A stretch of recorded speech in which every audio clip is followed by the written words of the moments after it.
무한의 부를 창조하는 잠재의식의 힘. 부의 초월자. 제47장. 감정을 다스리면 부를 받을 준비가 된 것이다. 생명은 선물이다. 우리는 몸과 마음, 영혼을 다해 생명을 표현하고 숨겨진 재능과 능력을 펼치기 위해 이 자리에 있다. 건강하고 풍요로운 삶을 살고 싶다는 욕망, 행복과 평화를 느끼고자 하는 욕망, 내가 있어야 할 자리를 찾고자 하는 욕망은 무한한 생명의 욕망이다. 무한한 생명은 나를 통해 욕망을 표현하므로 나의 욕망은 무한한 생명의 욕망을 모방한 것이다. 나의 욕망을 알아보고 잠재력을 최대한으로 펼쳐보자. 원하는 만큼 무한한 보고에서 끌어쓸 수 있다는 것을 잊지 말자. 진정한 부는 풍요로움과 위대한 부의 원천과 나 자신을 일치시키는 데서 나온다. 풍요롭게 생각한다는 것은 원대하고 너그러운 마음을 품으면서 자유롭게 생각하는 것을 말한다. 풍요롭게 생각하면 돈뿐만 아니라 부를 상징하는 모든 것이 사방으로 흘러 들어올 것이다. 내 안에는 위대한 힘이 있다. 내면에 있는 무한한 부와 손을 잡는 사람은 한없는 평화와 기쁨을 느낄 것이고 완전한 조화를 이룰 것이다. 성공과 발전으로 이끌고 창조력이 담긴 다양한 아이디어가 샘솟을 것이다. 마음만 준비되어 있다면 당신을 위해 무엇이든 준비되어 있다. 믿음을 잃은 관계를 어떻게 회복할 수 있는가? 최근에 한 여성으로부터 편지를 받았다. 남편과 결혼한 지 30년이 되었습니다. 남편은 65세, 저는 51살입니다. 5명의 자녀를 두었죠. 제가 상상했던 것처럼 행복하고 평화로운 삶을 살았어요. 그런데 남편이 최근에 고백을 하더군요. 같은 회사에 다니는 여성과 3년 넘게 바람을 피우고 있다고요.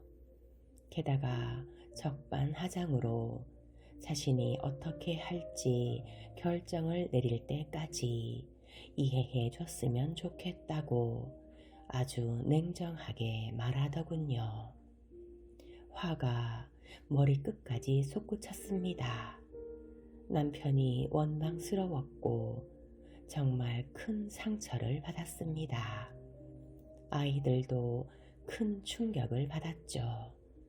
다른 사람들은 제게 매력적이고 똑똑하고 멋지다고 말하지만 나에 대한 믿음을 잃어가고 있습니다. 눈물로 매일 밤을 지새우고 있습니다. 배신당한 느낌입니다. 하늘이 무너지는 것 같습니다. 박사님, 정말 어떻게 해야 할까요? 나는 남편의 도덕적 허들이 낮고 스스로를 부적절하다고 생각하며 열등감을 느끼고 있다고 설명해 주었다. 불륜 관계를 오랫동안 지속해 왔다는 것은 남편으로서의 신의를 저버렸고 성품이 좋지 않다는 걸 보여준다. 함께 일하는 젊은 여성을 이용했을 뿐더러 어떻게 할지 결정을 내릴 때까지 기다려 달라는 것은 아내에 대한 의무와 책임도 저버렸다는 것을 뜻한다. 나는 이렇게 답신을 보냈다. 남편분은 깊이 죄책감을 느끼고 있으며 결과를 아주 두려워하고 있을 것입니다. 불륜을 털어놓는 것이 얼마나 큰 충격일지도 알고 있겠지요. 아마도 부인께 이야기한 이유는 내연녀가 이혼하고 자기와 결혼을 하자고 압박을 주기 때문일 것입니다. 내연녀가 부인을 찾아와서 남편을 포기하라고 말하기 전에 결혼 생활을 유지하고 싶단 뜻을 내비치려고 부인께 솔직하게 털어놓은 것 같습니다. 남편분은 지금 이도 저도 못하는 상황일 것입니다.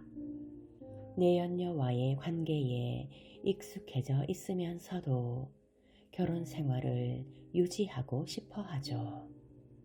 솔직하고 단도직입적으로 이야기하십시오.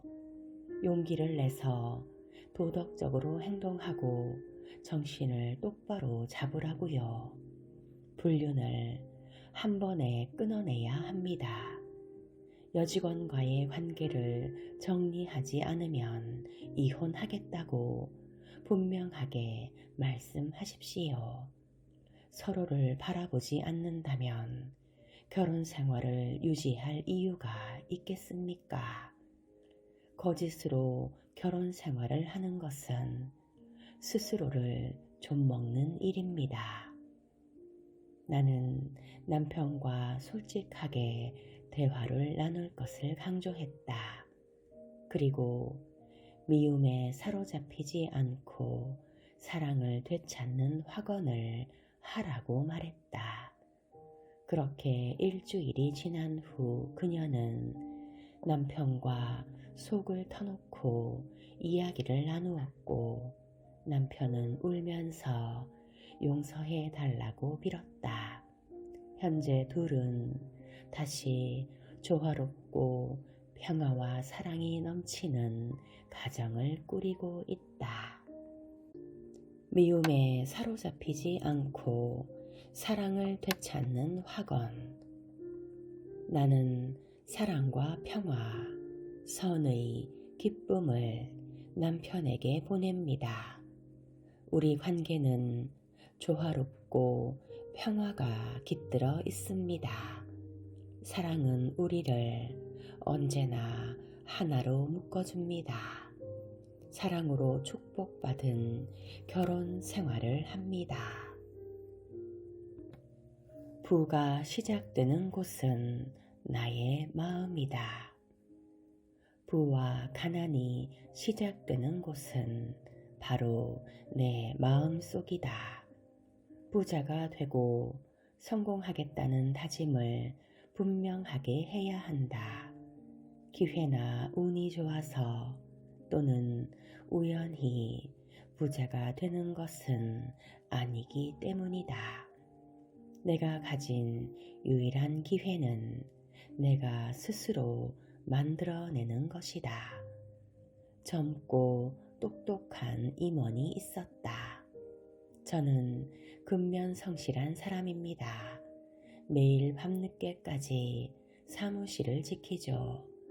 지금까지 회사는 제 경영 관련 제안이나 조언을 받아들여 상당히 많은 돈을 벌었습니다. 하지만 지난 3년간 승진하지 못하고 제자리 걸음을 하고 있습니다. 후배들은 월급이 인상되고 승진을 했는데 말이죠. 임원은 성실하고 똑똑했으며 정말 열심히 일했다. 하지만 문제는 전 부인과의 관계였다. 이혼 후 3년간 둘은 재산 분할, 위자료, 양육비를 둘러싸고 싸우고 있었다. 무의식적으로 그는 소송이 끝날 때까지 돈을 더 벌고 싶지 않다고 생각했다. 더 많은 돈을 벌수록 법원이 전 부인에게 줘야 하는 이혼 수당도 늘어나기 때문이다. 법원이 임시로 정한 이혼 수당이 지나치게 많다고 분노하면서 최종 판결을 기다리고 있었다. 나는 그에게 잠재의식이 작동하는 방법을 설명해 주었다. 사실 더 많은 돈을 벌고 싶지 않았던 것은 자기 자신이었고, 돈을 더 벌고 싶지 않다는 부정적인 생각을 이미지화했다.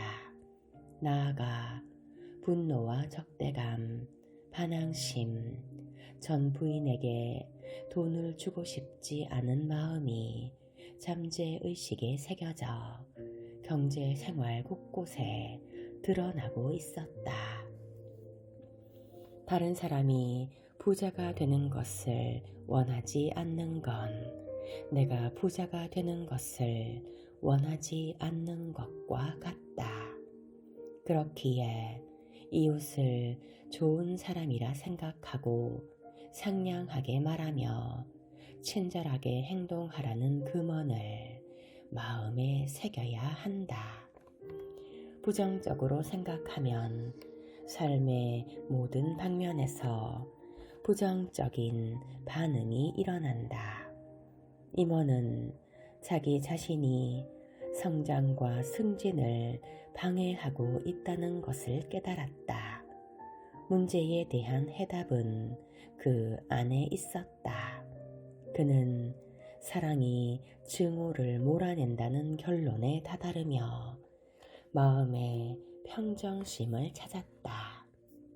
전부인과 아이들이 건강하고 사랑이 넘치며 평화롭고 번영하는 삶을 살길 빌어주면 자신도 그러한 삶을 살 수 있다고 생각했다. 전 부인이 새 자녀를 키우려면 어느 정도의 양육비가 필요하다는 것을 깨닫기 시작했다. 그래서 기쁘고 즐거운 마음으로 사랑을 담아 그 돈을 전 부인에게 주었다. 마음을 담아 준 그 돈은 곡절이 되어 돌아올 것이었다. 그래서 사랑의 힘으로 부정적인 조건을 극복하는 확언을 반복했다. 몇 주 후 이 젊은이의 마음에 변화가 일어났다. 그는 상냥하고 다정하며 사랑스러워졌다. 영적으로 다시 태어난 것이다. 갑자기 경제적인 문제가 해결되었고 직장에서도 승진했다. 결과는 상당히 흥미롭다. 전 부인은 화해를 청했다. 그들은 한때 빛났으나 꺼지고만 사랑의 등불을 다시 밝혀 재결합했다. 사랑의 힘으로 부정적인 조건을 극복하는 확언. 사랑에는 힘이 깃들어 있습니다. 빛은 어둠을 밝히고 선한 사랑은 모든 악을 이깁니다. 이를 알기에 사랑으로 부정적인 조건을 극복할 수 있습니다. 사랑과 미움은 같은 곳에 자리할 수 없습니다. 마음에 빛을 비추니 공포와 불안이 사라집니다. 진리의 빛이 밝으니 그림자, 즉 공포와 의심이 거칩니다.